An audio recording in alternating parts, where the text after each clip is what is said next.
Member for Drysdale. Thank you, Madam Speaker. It's good to be back. It's good to have you back. Thank you, Madam Speaker. Tonight, I wish to discuss gratitude, something my mother is very big on, and she told me this week that I don't contact her enough these days. So, in honour of my mother, I will give my adjournment speech to gratitude. My first point of gratitude is to the people of Drysdale, Madam Speaker. Firstly, for this role, for allowing me to serve them in this chamber and as their local member. I was speaking to a fellow vet and a lifelong and one of my greatest friends, Will Carr, who I had the pleasure of going to boarding school with. Will was a Queensland boy, and it was we were the only two Northerners in our year, and so. But Will went and joined the Royal Marines, and he did 2 tours of Afghanistan, and he's back in Australia at the moment. And we were talking only 2 nights ago, and he asked how this job is, and I was pleased to tell him how much I sincerely love this role. And he's probably one of the few people that can understand what it means for a veteran to find service again. And so he knew what I meant when I said it. I feel like once again I can serve, and through this role I feel fulfilled once more. On that same vein, I know the service is there is a lot of work still to do for the people of Drysdale. Last week I was out at night multiple times with incidents of crime that is still ongoing in the electorate. So our government is taking that, and we are fighting, and our measures we will keep fighting for as well. And to the people of Drysdale, know that even through this Christmas break, though this Parliament may adjourn, my service to you will not. To the electorate staff, to Melina, the electorate officer, she is just incredible, and she is a godsend. To anyone who has worked with me will know I need someone who is highly organised to make sure I know where to be, and Melina delivers that in spades. She's an absolute asset. She works hard. She regularly does overtime.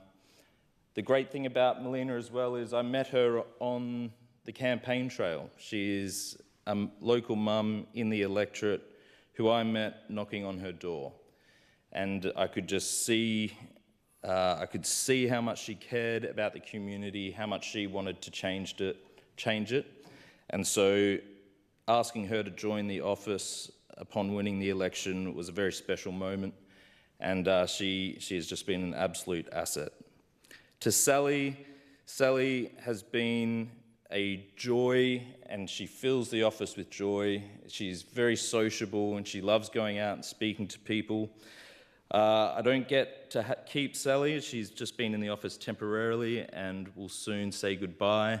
However, I thank Sally for her time, and she knows how to find a bargain anywhere.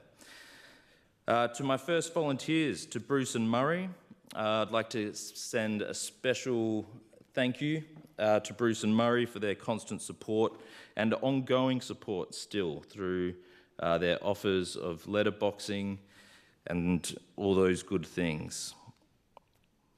I'd also like to give my personal support to my local GP, Brad. I'm a big believer in the need to grow our GP, the amount of GPs and the services, and Brad has been a constant support for me since leaving the army, and I wouldn't be here today without his ongoing support. Brad has very different political views, and we disagree on the Gouldy and Finch, Madam Speaker, but he still treats me with the utmost service every time I see him. So thank you, Brad. And also to Mark. Mark, for many years, has been a massive support to me, a guide, a mentor, a friend, and again, I would not be here today in this chamber without Brad's support. To all the parliamentary staff, I thank you, especially to our Leggy staff, who, since I've come here, have made me feel incredibly welcome and have given all the support. You know, I didn't even know you guys existed prior to this role, and it has just been incredible. Just what you've offered all us new members. I know we're all incredibly thankful for it. To the security staff, to the cleaners, to the hansard staff, I thank you all for the work you do in serving the people of the Northern Territory through your work. So thank you. I'd like to take a moment to thank our fine police officers, Madam Speaker, especially those who will work over the Christmas period all throughout the Territory. As crime continues and our government pushes forward in this realm, I thank the officers who will give up their family time to serve, protect and serve the community. I know what it's like to be having to serve over a Christmas period. The fact is, no one's usually jumping for joy, but someone's got to do it. And so, as the Assistant Police Minister, I give my sincere thanks to all of those, and know that because they are working this Christmas, I will as well, Madam Speaker. And to the Palmerston police officers, you can expect me, as you did in the campaign, to be on your door with a panettone. I believe that's maybe how you pronounce it, a panettone, whatever. I will be there because they are working, and so you can expect me there as well. And I will also enjoy visiting the firies who are working, the good staff at the Palmerston Hospital, and finally to our paramedics who will be working Christmas Day. Know that the Howe family will be coming to say thank you throughout Palmerston for the work you are doing. To our schools, I'd like to thank all the staff at Grey Primary, Driver Primary, Palmerston College, and the Good Shepherd Palmerston campus for all the work they've done throughout the year. It's been an incredible part of this job to attend their graduations, to see the Clontarf boys graduating both primary school and very specially to see the Clontarf lads who finished high school. And that was a really special moment and a great program.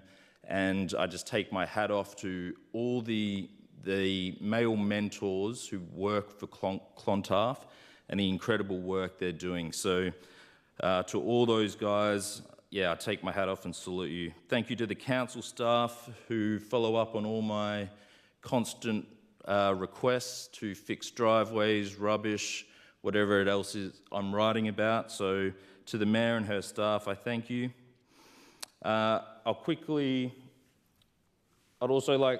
back to that. I'd like to thank my wife, Alice.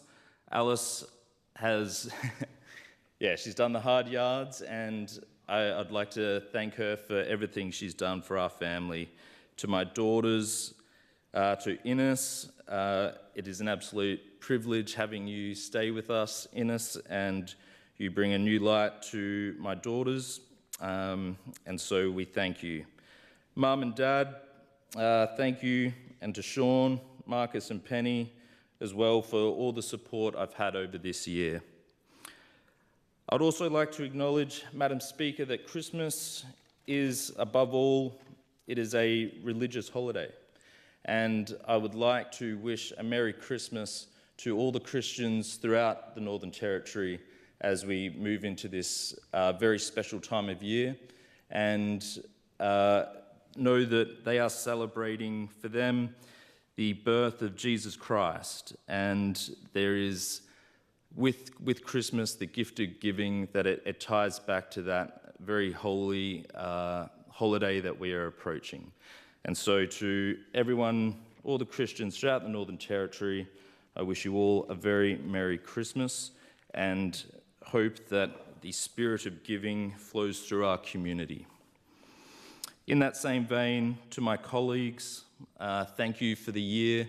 It has been one of the most remarkable journeys of my life so far. Madam Speaker, it is an absolute honour and privilege to be here with you, and I thank you for your work.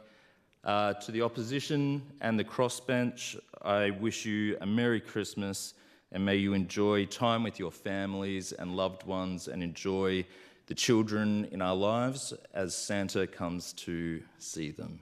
Thank you.